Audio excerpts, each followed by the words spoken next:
Hello बच्चों, तो प्रश्न को देखते हैं। बताइए कि नीचे दी गई संख्याओं में कौन कौन परिमेय है और कौन कौन अपरिमेय है। बच्चों देखो, यहाँ में हमें संख्या क्या दिया गया है, तो 2 पाई।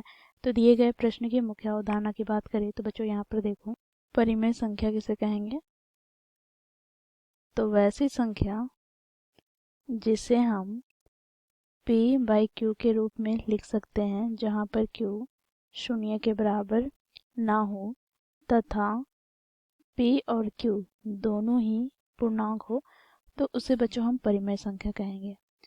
अब जब कोई संख्या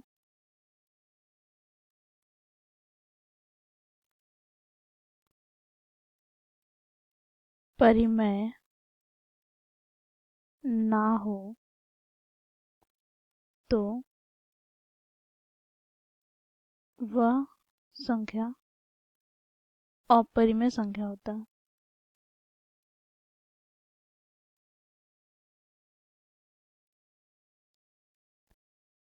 साथ ही बच्चों यहाँ पर हम देखेंगे तो अपरिमेय संख्या का दशमलव प्रसार अशांत अनावर्ती होता है।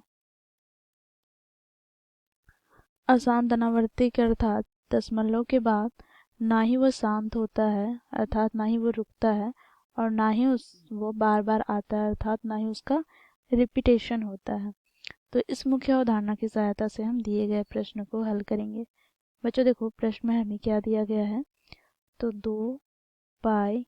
ठीक है बच्चों, आप जानते होंगे पाई को हम 22/7 के रूप में लिख सकते हैं। तो जब हम पाई को 22/7 के रूप में लिखते हैं तो यहाँ से आप आसानी से कह दोगे कि देखो ये p/q के रूप में है, जहाँ पर हर अर्थात 7 शून्य के बराबर भी नहीं है और 22 और 7 दोनों ही पूर्णांक है। तो यहाँ से पाई को आप कह सकते हैं कि यह परिमेय संख्या। परंतु बच्चों यह बिल्कुल ही गलत है, क्योंकि पाई यहाँ पर परिमेय संख्या नहीं है, क्योंकि पाई का मान 22/7 यह लगभग मान है।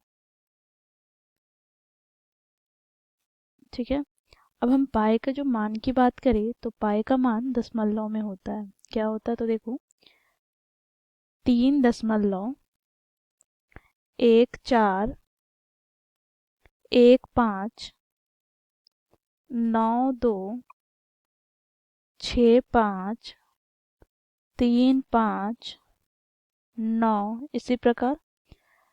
तो यहाँ से हम देखेंगे तो बच्चों देखो, दशमलव के बाद यहाँ पर संख्या शांत नहीं हो रही है, और ना ही बच्चों देखो कोई संख्या बार बार एक क्रम के बाद पुनः आ रहा है, अर्थात इसका पुनरावृत्ति भी नहीं हो रही है। तो इसलिए यहाँ पर हम कहेंगे कि पाई का जो मान है वो अशांत अनावृत्ति है। ठीक है, तो बच्चों देखो, यदि कोई संख्या का दशमलव प्रसार अशांत अनावृत्ति होता है तो उसे हम क्या कहते हैं, अपरिमेय संख्या। मुख्य अवधारणा में हम लोगों ने देखा। अब बच्चों देखो, यहाँ पर 2 क्या है, तो 2 तो एक परिमेय संख्या है। ठीक है, क्योंकि इसे हम p/q के रूप में लिख सकते हैं 2/1, और जहाँ पर 1 और 2 दोनों ही क्या है, पूर्णांक है। और गुणा में बच्चों देखो पाई क्या है, तो अपरिमेय संख्या। अब परिमेय संख्या का गुणनफल अपरिमेय संख्या के साथ किया जाए, अर्थात परिमेय और अपरिमेय संख्या का गुणनफल हमें क्या प्राप्त हो जाएगा, तो ये हमें अपरिमेय संख्या ही प्राप्त होगा।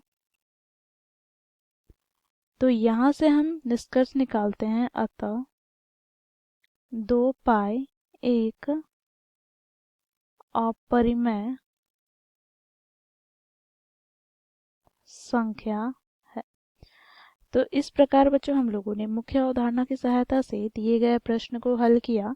आशा करती हूँ आप लोगों को यह प्रश्न समझ में आया होगा। धन्यवाद।